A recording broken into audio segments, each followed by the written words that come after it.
Hello friends, आज हम pivot table create करना सीखेंगे। पाइवट टेबल बेसिकली हमारे डेटा को समराइज करके एक मीनिंगफुल वे में प्रेजेंट करता है। अब हमारे पास ये डेटा है जिसके लिए हम पाइवट टेबल क्रिएट करेंगे।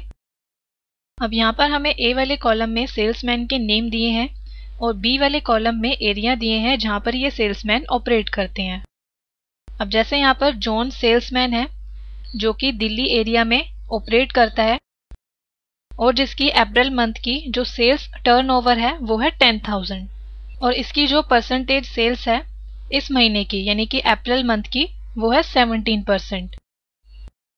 अगर हम अप्रैल मंथ की परसेंटेज को सेलेक्ट करते हैं तो आप स्टेटस बार पर देखेंगे आपको यहाँ पर इसका सम दिखा रहा है 100%, जिसमें से 17% जो हिस्सा है 17% जो पार्ट है वो है जॉन का और ऐसे ही यहाँ पर जो 18% पार्ट है वो है एलेक्स का और इस तरह से हमने यहाँ पर मंथली परसेंटेज निकाली हुई है।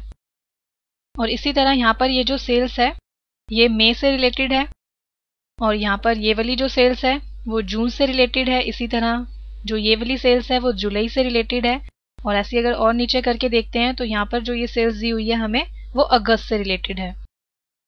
तो अब हम अपने इस डेटा का पाइवट टेबल क्रिएट करेंगे, जिसके लिए सबसे पहले आप अपने डेटा को अपनी टेबल को सेलेक्ट कर लेंगे।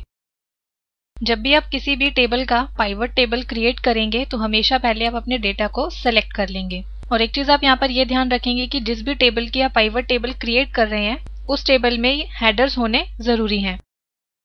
जैसे हमने यहाँ पर दिया है salesman, area, sales turnover, month, percent of total monthly sales. तो इस तरह से आपका जो भी डेटा है उसमें हेडर्स होने जरूरी हैं। अब डेटा सेलेक्ट करने के बाद आप यहाँ से इंसर्ट टैब पर जाएंगे, देन टेबल्स ग्रुप में से पाइवट टेबल के ड्रॉप डाउन बटन पर क्लिक करेंगे। क्लिक करते ही आपके सामने दो ऑप्शंस आएंगे, पाइवट टेबल और पाइवट चार्ट।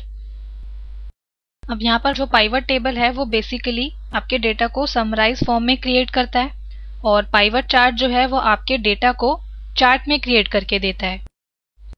तो अब हम यहाँ पर जो है अपने डेटा के लिए पाइवट टेबल क्रिएट करेंगे, जिसके लिए हम यहाँ पर पाइवट टेबल पर क्लिक करते हैं। क्लिक करते ही क्रिएट पाइवट टेबल की विंडो आपके सामने ओपन हो जाएगी। अब यहाँ पर हमें दिया है choose the data that you want to analyse, जिसमें फर्स्ट हमें दिया है सेलेक्ट द टेबल और रेंज।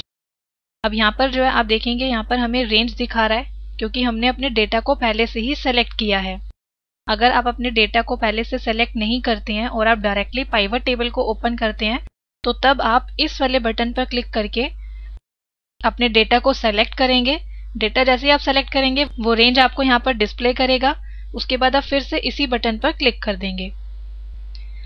अब हमने अपना डेटा पहले से ही सेलेक्ट किया है तो हमें इस रेंज को चेंज करने की जरूरत नहीं है। फिर यहाँ पर नेक्स्ट आता है use an external data source. इसका मतलब है कि अगर आपने अपना डेटा किसी दूसरे एप्लीकेशन में क्रिएट करके रखा है जैसे MS एक्सेस, तो आप क्या करेंगे इस वाले बटन पर क्लिक करेंगे और जहाँ पर भी आपका डेटा है आप चूज कनेक्शन पर क्लिक करके अपने डेटा को यहाँ से गेट कर लेंगे।